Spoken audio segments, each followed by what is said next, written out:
Caleb McGraw was known across Montana as the Loner Rancher. He had lived most of his life in silence, his hands rough from years of ranch work, his heart hardened by loss. His parents were gone, his brother taken by fever, and love had slipped from his grasp long ago. The ranch kept him alive, but the silence was slowly breaking him down. One winter night, under the glow of a kerosene lamp, Caleb did something he never thought he would. He wrote to a mail-order bride agency. His words were plain, no promises of wealth, only of hard work, a steady heart, and a roof. When he sealed the letter, he prayed he might finally hear laughter in his home again. Months later, word came that a woman had agreed.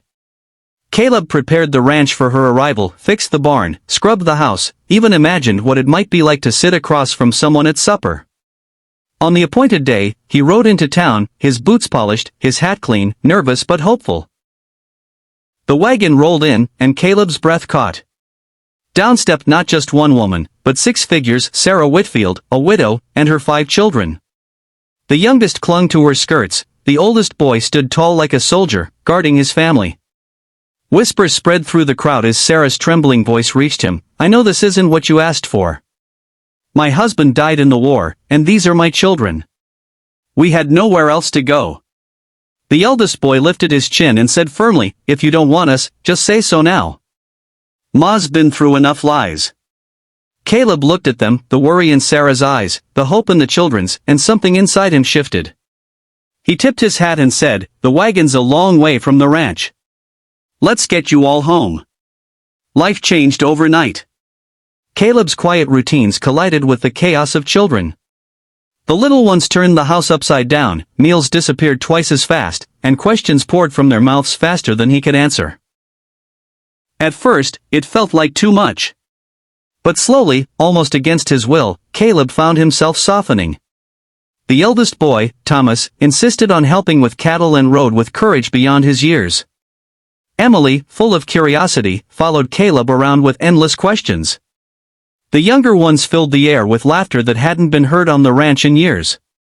Even his old hound, once lazy and tired, wagged his tail when the littlest girl stroked his fur.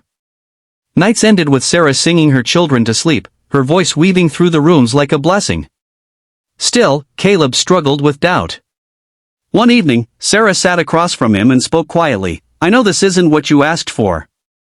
If it's too much, say so. But please know I came only to keep them safe."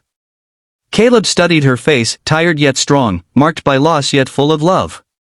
He finally said, "I asked for a wife, Sarah. What I got was a family.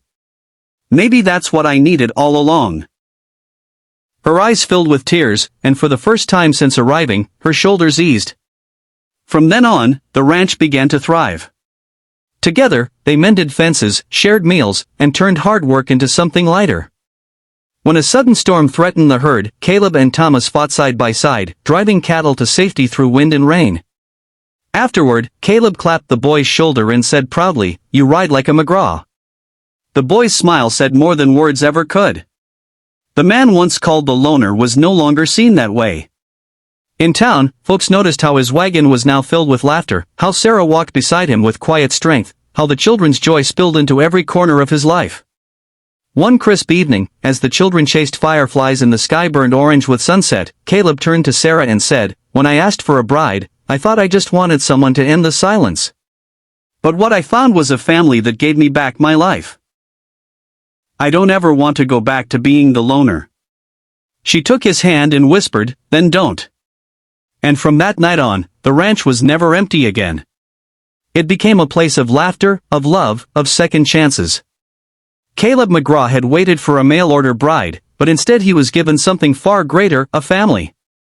And under the vast Montana sky, he finally understood, life doesn't always give us what we ask for, but sometimes it gives us exactly what we need.